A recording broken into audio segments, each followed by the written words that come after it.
আর কয়েকটা মাত্র ফুচকা বাকি আছে। এ কটা বিক্রি হলেই ঘরে চলে যাব। এমনিতে হাড় কাঁপানো শীত, তার উপরে সন্ধ্যা হয়ে গেল, বেশিক্ষণ বাইরে থাকতে ভালো লাগে না।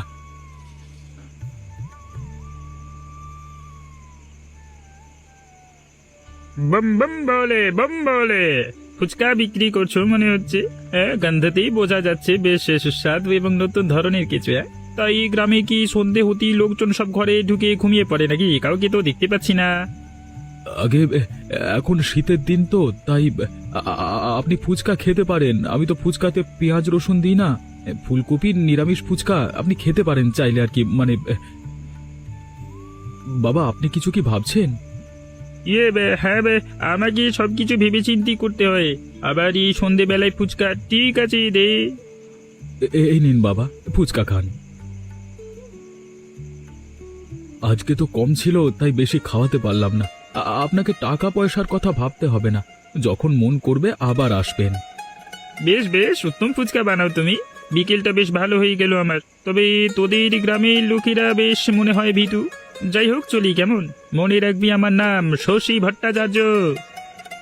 মানে কি বললেন? যদি মানে কোনো কথা নয়, আমি কোনো কথা দুবার বলি না।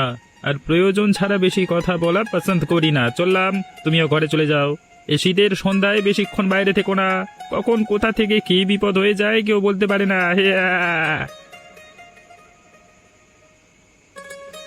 ফুচকা খেয়ে গেল, টাকা পয়সার কথা বললো না। সে নয় ঠিক আছে, সাধু মানুষ, কিন্তু এসেছে কোথা থেকে লোকটা? এদিকে তো কোনোদিন দেখিনি। তাছাড়া কেমন যেন একটু সন্দেহজনক লাগলো। যাই হোক, শীত পড়ে যাচ্ছে, আমার ফুচকা শেষ হয়ে গেছে। বাড়ি যাই, পরে ভাবা যাবে ব্যাপারটা নিয়ে। বাবা, আমি এসে গেছি। মাধুরী, তুই হঠাৎ চলে এলি যে? কোনো খবর দিলি না তো? কেন, আমার আশায় কি তুমি খুশি হওনি? তুই আসবি আর আমি খুশি হব না, এমনটা কি হতে পারে মা? তবে এমন হঠাৎ করে তো তুই আসিস না, তাই ভাবছি। এত খরচা করে শহরে পড়তে পাঠিয়েছি, তোর পড়াশোনা সব ঠিকঠাক চলছে তো? শহরে পড়াশোনা আমার হয়ে গেছে, তোমাকে বলা হয়নি। এখন থেকে আমি এখানেই থাকবো। হুট করে তোর পড়াশোনা হয়ে গেল? আমি তো জানতাম তোর এখনো 1 বছর বাকি আছে। তুমি তো গ্রামে থাকো গ্রামের লোকদের নিয়ে, সারা জীবন মজুরদের জমিতে খাটিয়ে পয়সা কামিয়েছো। তুমি কিভাবে বুঝবে পড়াশোনার মর্ম? আমি চলে এসেছি মানে ধরো আমার পড়াশোনা শেষ হয়ে গেছে। আর তাছাড়া আমার এখন থেকে এখানে থাকা খুবই জরুরি। দেখ, আমি যতই গ্রাম্য হই, তবে বিনয় ব্যানার্জির নামে এ তল্লাটের লোক এক কথায় এই বংশকে চেনে। তুইও এ বংশের মেয়ে, আমাকে এত মূর্খ ভাবিস না। এখানে থেকে তুই কি করবি শুনি? পড়াশোনা করে আমি শিখেছি গ্রাম থেকে কিভাবে পয়সা রোজগার করা যায়। আর তোমার এত আমার ভবিষ্যৎ নিয়ে ভাবতে হবে না। আমার পিছনে পয়সা খরচা করা তোমার দায়িত্ব ছিল, করেছো। এবার রোজগার করে তোমাকে দেওয়ার দায়িত্ব আমার। আর তাছাড়া এই বাড়িতে আমারও অধিকার আছে। আমি কোথায় থাকবো সেটা আমার ব্যাপার। সরে যাও। হঠাৎ করে মেয়েটার হলো কি? এরকম সন্দেহজনক ব্যবহার করছে কেন? আগে তো এরকম করতো না, মানুষকে সম্মান দিয়ে কথা বলতো। আর এখন নিজের বাবার সাথে।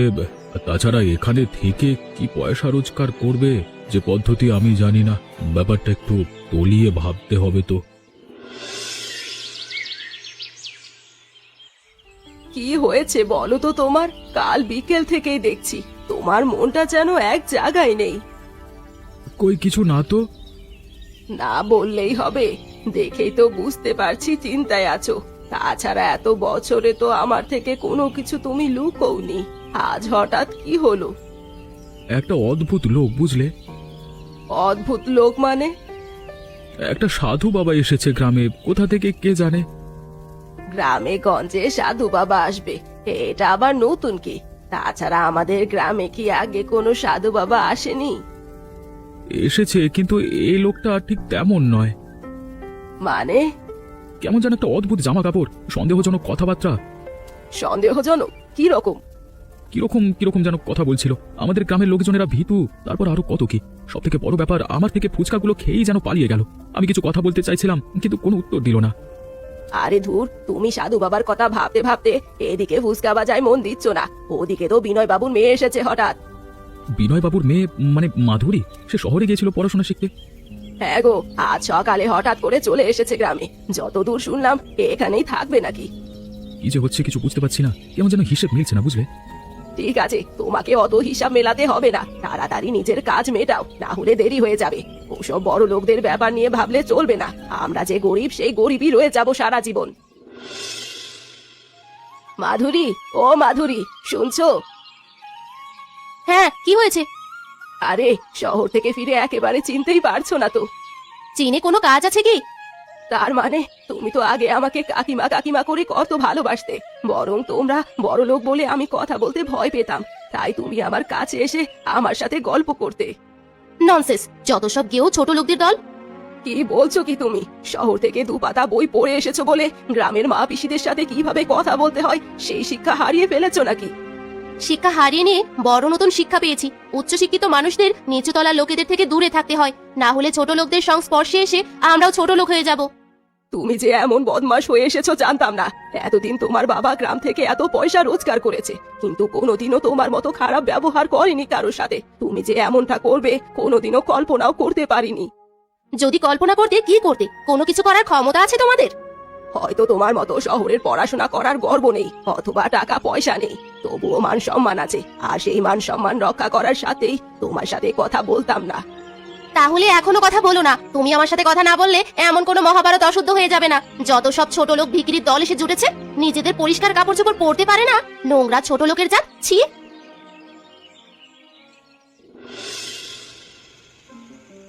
কি হয়েছে তোমার এরকম চুপচাপ লাগছে কেন মালতী? তুমি ঠিকই বলেছিলে, গন্ডগোল কিছু একটা আছে ভিতরে। তার মানে? চেনা মানুষগুলো কেমন যেন অচেনা হয়ে যাচ্ছে। কেন, তোমাকে আবার কেউ কিছু বলেছে নাকি? মধুরিমা এতদিন পরে গ্রামে এসেছে, আমি কত শখ করে ওর সাথে গল্প করতে গেলাম, কিন্তু আমাকে কি অপমানটাই না করলো। ও তো এমন ব্যবহার করার মেয়ে ছিল না কোনোদিনও। তাহলে? কেন, কি বলেছে সে? বললো আমরা নাকি ছোট জাতের নোংরা লোক, আমাদের সাথে কথা বলতে ওদের রুচিতে বাঁধে।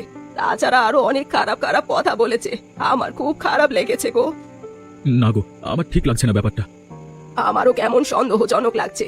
আচ্ছা, তুমি যে বলেছিলে ওই সাধু বাবার কথা, সে কোনোভাবে যুক্ত নয় তো? কারণ তুমি ওই ঘটনার বলার পর থেকেই যত সব অদ্ভুত কাণ্ড কারখানা হচ্ছে। বলছো, কিন্তু জানবো কি করে বলো তো?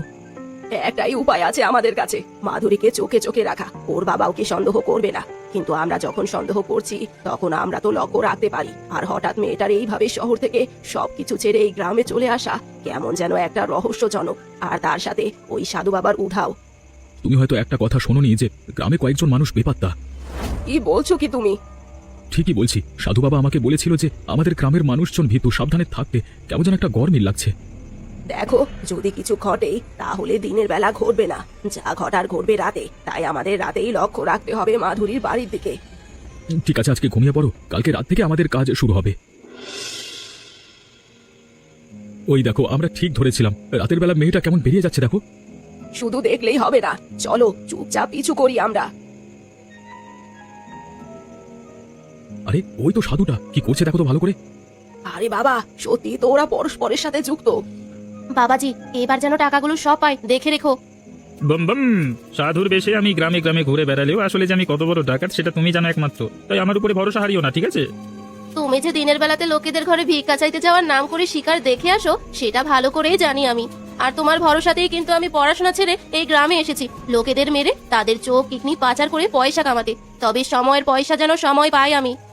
আরে পেয়ে যাবে পেয়ে যাবে, আজকে লাশগুলো যাক, কালকে রাতেই তুমি সব টাকা পেয়ে যাবে। তবে হ্যাঁ, গ্রাম থেকে লোক উধাও হয়ে যাচ্ছে, সে নিয়ে যদি কোনো ঝামেলা হয় তাহলে তোমাকে দেখতে হবে কিন্তু। হ্যাঁ, সে তুমি চিন্তা করো না, আমার বাবার ক্ষমতা দিয়ে আমি সবকিছু চাপা দিয়ে দেব। ক্ষমতা দিয়ে চাপা দেওয়াচ্ছি শয়তান? এত বড় একটা শয়তানির জাল গ্রামে খুলে বসে আছিস তোরা। ওগো, কি হবে? আমার তো শুনেই ভয় করছে।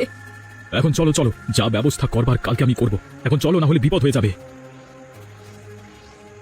কি ওখানে? আরে ধুর, ওই জন্যই বলে চোরের মন বোঝকার দিকে। এই শীতের রাতে কে আসবে? কুকুর বিড়াল হবে হয়তো। চলো আমরা তাড়াতাড়ি আমাদের নিজেদের কাজ মিটিয়ে নেই।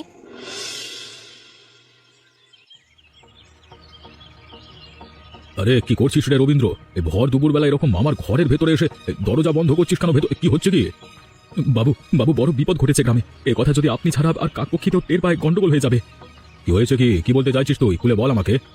দেখুন, আমাদের ভরসার জায়গা শুধু আপনি। এই গ্রামে আপনি আছেন বলে আমরা সাধারণ মানুষেরা মনে করি যে মাথার উপরে বটগাছ আছে। তবে আজকে বড় পরীক্ষার দিন আপনার। তার মানে আপনি তো ভালো করেই জানেন যে গ্রাম থেকে মানুষজন উধাও হচ্ছে হঠাৎ করে। হ্যাঁ, আমার কাছে খবর এসেছে এবং আমি চিন্তায় আছি সেজন্য। কে বা কারা করছে আপনি জানেন? আমি তো জানি না, তুই কি জানিস? জানাতে পারি, তবে আপনি কথা দিন যে আপনি ব্যবস্থা নেবেন। এতে আবার কথা দেওয়ার কি আছে? কেউ যদি এর পেছনে যুক্ত থাকে তাহলে তার উচিত শাস্তি হবে। কিন্তু কে যুক্ত আছে রবীন্দ্র? শহর থেকে হঠাৎ করে ফিরে আসা আপনার একমাত্র মেয়ে মাধুরী। কি বলছিস কি? তুই কি পাগল হয়ে গেছিস? সে কেন করবে? আর কি ভাবি বা সে একা মেয়ে মানুষ হয়ে করবে সব? বাবু, আমার কথা বিশ্বাস করুন, আমি মিথ্যে কথা বলছি না। আমার প্রথম সন্দেহ হয়েছিল যখন একটা সন্দেহজনক সাধু বাবা এসেছিল আমার ফুচকার দোকানে। তারপর আপনার মেয়ের ব্যবহারে কিরকম যেন একটা গন্ডগোল দেখতে পাচ্ছি। তা আমি বউকে নিয়ে কালকে রাতে সবকিছু দেখেছি। কি দেখেছিস তোরা? বাঘেদের জঙ্গলে ওই সাধু বাবা আর আপনার মেয়ে দুজনে মিলে হারিয়ে যাওয়া মানুষের মৃতদেহ শহরে চালান করছে, তার থেকে অঙ্গ প্রত্যঙ্গ চোখ বিক্রি করে পয়সা রোজগার করবার জন্য। এবারে বুঝতে পারছি কেন আমাকে বলছিল গ্রামে এসেছে টাকা রোজগার করতে। ঠিক আছে, তুই এখন চুপচাপ থাক। আমি পুরো বিষয়টা তদন্ত করে দেখছি। যদি সেরকম কিছু সত্যি হয় তাহলে উচিত ব্যবস্থা আমি করব। তুই এখন যা।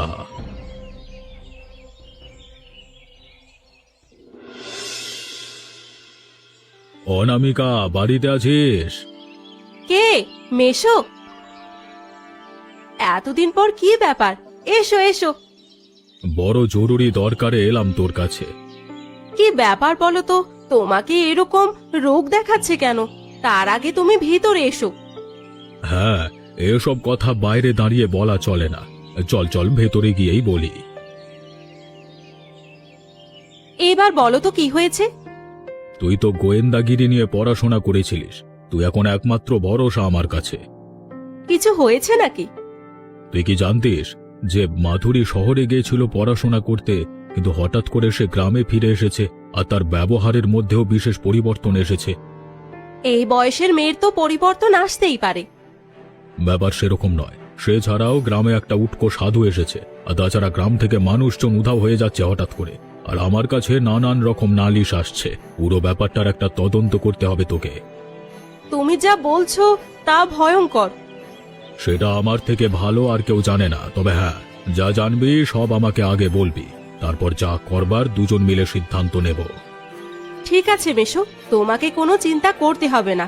আমার হাত থেকে এখনো পর্যন্ত কোনো শয়তান বেঁচে যায়নি। আর তাছাড়া আমি একটা অঙ্গ পাচারকারী দলের অনেক দিন ধরেই পিছু করছি। এবারে মনে হচ্ছে হাতে পাবো পুরো দলটাকে। তুমি একটু বসো, আমি তোমার জন্য জলখাবার আনছি। আরে বাবাজি, তোমার মতো সাধু বাবাকে আমি কতদিন ধরে খুঁজছি। একটু পায়ের ধুলো দাও না বাবা। বম বম, তোমাদের মতো অভাগাদের কল্যাণ করতেই তো আমি এসেছি এ গ্রামে। তা বাবা, তুমি কোথা থেকে এসেছো? তুমি তো এই গ্রামের নও মনে হচ্ছে। আরে ওপরওয়ালা যখন যেখানে পাঠান তখন সেখানে যেতে হয় আমাকে। এখন এই গ্রামেই পাঠিয়েছে। বুঝলে তো বাবা, আমারও কাজটা সেই রকমই। যখন যেখানে কাজ থাকে তখন সেখানেই যেতে হয়। তা কি করো তুমি? তুমি সাধু মানুষ, তুমি আর জেনে কি করবে? নানা রকম জিনিস বেচা কেনা করি। একটা ভালো খরিদ্দার খুঁজছিলাম। তাহলে আমার থেকে ভালো খরিদ্দার আর কোথাও পাবে না। আমি বেচতেও জানি আবার কিনতেও জানি। না, আমি তো মানুষ বেচা কেনার কথা বলছিলাম। তুমিও তো তাহলে আমার দলেরই লোক। তুমি আমাকে চিনতে পারোনি সাধু বাবা, কিন্তু আমি তোমাকে ঠিকই চিনতে পেরেছি। যাই হোক, এখন কাজের কথা বলো। আমার কাছে কিছু ভালো জিনিস আছে, কবে কোথায় নিয়ে আসবো? আজকে রাতেই নিয়ে আসো। আরে ধুর, সেই সব জিনিস কি আর এত সহজে হাতের কাছে রেখে দেওয়া যায়? আজ হবে না, তার থেকে ভালো কাল রাতে। বেশ, তাই হবে। আর এখন চিন্তার কিছু নেই, কারণ শীতের রাতে কেউ বাইরে থাকে না এ গ্রামে। গ্রামের কোথায় আসতে হবে? গ্রামের সীমানায় একটা ফুলকপির ক্ষেত আছে। তুমি তোমার মালপত্র নিয়ে ওখানেই আসবে। ঠিক আছে বাবা, চলি। ভালো থেকো। তাহলে ওখানেই দেখা হবে। তুমি কিন্তু তোমার দলবলের সবাইকে নিয়ে এসো। হ্যাঁ হ্যাঁ, টাকা পয়সার গন্ধ যখন আছে আমি সবাইকে নিয়ে আসবো।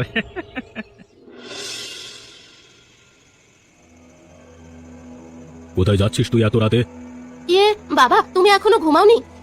আমি ঘুমিয়েছি কি ঘুমাইনি সেটা প্রশ্ন নয়। প্রশ্ন হচ্ছে তুই এত রাতে কোথায় যাচ্ছিস বাড়ির দরজা খুলে? তুমি সবসময় আমাকে সন্দেহ করো বাবা। দেখো, আমি শহরের মানুষ। সেখানে সারা দিন রাত মানুষ জেগে থাকে, রাস্তায় বেরোতে পারে। আর আমার সেই অভ্যাস এখনো যায়নি। এটা তোর শহর নয়, এটা গ্রাম। তাতে কি হয়েছে? আমি একটু বাইরে বেরোতে পারবো না? না পারবি না, শহরের নিয়ম শহরে গিয়ে ফলা। তোর রাতে ঘোরার ইচ্ছে হলে শহরে ফিরে যা, পড়াশোনা শুরু কর। এখানে থেকে এসব চলবে না। বুঝতে পেরেছি, তোমাকে টাকা রোজগার করে দেইনি বলে তোমার এত গায়ে জ্বালা ধরেছে, তাই তো? আমি তোমার মুখে টাকা ছুঁড়ে মারবো, তখন আমি কোথায় যাচ্ছি কি করছি জিজ্ঞেস করতে আসবে না। চুপচাপ ঘরে চলে যা, আর একটাও কথা বললে তোর পা আমি ভেঙে দেব। ঠিক আছে, আমিও দেখবো তুমি আমাকে কতদিন আটকে রাখো। কি হয়েছে রবিন? আর তোমরা এমন ভিড় করে এসেছো কেন এখানে? কি হয়েছে? এরা উত্তর চাইছে, যেমন আমি উত্তর চাইছি আপনার থেকে। কিসের উত্তর? গ্রাম থেকে একের পর এক মানুষ উদা হয়ে যাচ্ছে। দুদিন হলো আমি আমার ছেলেটাকে খুঁজে পাচ্ছি না, এর কে জবাব দেবে? দেখো, তোমরাও যেমন সাধারণ মানুষ, আমিও তেমন সাধারণ মানুষ। আমি কি করতে পারি বলো? এতদিন আপনার ভরসাতে থেকেছি আমরা, আর এখন আপনি কথা বলছেন? তোমাদের জন্য যদি কিছু করতে পারতাম আমি অবশ্যই করতাম। আমাকে একটু সময় দাও, আমি দেখছি। সব কথা আমার বাবাকে এসে বলো কেন তোমরা? আমার বাবা কি তোমাদের থেকে ট্যাক্স নেয়? যাও সরকারের কাছে গিয়ে বলো। দিদিমণি, তুমি এমন কথা বলছো? আগে তুমি কত ভালো ছিলে আমাদের কথা ভাবতে, শহর থেকে এসে তুমি একদম বদলে গেছো। চুপ কর। চুপ করবো না, যদি এক্ষুনি তোমরা না যাও তাহলে আমি পুলিশ ডাকবো। যাও আগে। অনামিকা, কিছু জানতে পেরেছিস? আমি তো আর এদিকে সামলাতে পারছি না। ধরে নাও ফাঁদ পেতেছি, এবার শুধু নিজেদের কাজগুলো ঠিক করে করে যেতে হবে। কি করতে হবে আমাদের? মেশো, তুমি আজ রাতে আর তোমার মেয়েকে বাধা দিও না। ঘুমের ভান করে তুমি সন্ধ্যাবেলায় ঘরে চলে আসবে, তারপর পিছনের দরজা দিয়ে বেরিয়ে ফুলকপির ক্ষেতের পাশে লুকিয়ে থাকবে। আমরাও কি তাহলে সেখানেই থাকবো? তোমরা সবাই লোকজন নিয়ে সেখানে লুকিয়ে থাকবে, আর আমি যাব সামনে। যা হওয়ার আজ রাতেই হবে। তবে হ্যাঁ, আমি না বলার আগে কেউ কিচ্ছু করবে না, তাহলে কিন্তু সব গন্ডগোল হয়ে যাবে। ঠিক আছে, মনে থাকবে। এখানে আমার বেশিক্ষণ থাকা উচিত নয়, আমি চলে যাচ্ছি। তাহলে ওই কথাই রইলো। কালকে তুমি এলে না কেন? বাবা আসতে দেয়নি তাই, আজ ভাগ্যিস তাড়াতাড়ি ঘুমিয়ে পড়েছে। মাল এনেছি, টাকা কই? কে তুমি? গলার আওয়াজটা যেন। এবার চিনতে পারছিস আমাকে মাধুরী? এ কি অনামিকা দিদি? আরে শয়তান, তুই এটা কি করেছিস? কে কোথায় আছো? বেরিয়ে এসো, ধরো শয়তানগুলোকে। তুই আমাকে চিনিস না শশী, আমি তোকে চিনি। সাধু বেশে কত বড় শয়তান তুই, সেটা আমার থেকে ভালো আর কেউ জানে না। শেষ পর্যন্ত তোকে এত পড়াশোনা শিখিয়ে মাধুরী তুই এই লাইনে গেলি? মানুষ খুন করে তার শরীর থেকে অঙ্গ প্রত্যঙ্গ নিয়ে বেঁচে দিচ্ছিস? তুই এতটা নিচে কিভাবে গেলি? বিশ্বাস করো বাবা, আমি সব সত্যি বলছি। আসলে শহরে গিয়ে উচ্চ জীবনযাত্রার সাথে নিজেকে মানিয়ে নিতে গিয়ে অনেক টাকা ধার করে ফেলেছিলাম চারিদিকে। তোমার থেকে ভয়ে চাইতে পারিনি, ধীরে ধীরে টাকার লোভে তাই এই শয়তানের পাল্লায় পড়ে যাই। তারপর টাকার ভূত চেপে ধরে আমাকে। আমি যা করেছি এর কথাই। কিন্তু তা হলেও তোমার দোষ মাধুরী। হায় হায় হায়, তার মানে আমার ছেলেটাকেও তোমরা এভাবে শেষ করে ফেলেছো শুধুমাত্র কয়েকটা টাকার লোভে? তোমাকে আমরা কত ভালোবাসতাম, আর যারা তোমাকে ভালোবাসতো তাদের খুন করে এইভাবে তুমি ভালোবাসার মূল্য দিলে। অনামিকা, দূর করে দে ওদের। আমি আর চোখের সামনে ওদের দেখতে চাই না। দুজনকে দড়ি দিয়ে বেঁধে থানায় নিয়ে চলো সবাই, যা বিচার হওয়ার সেখানেই হবে।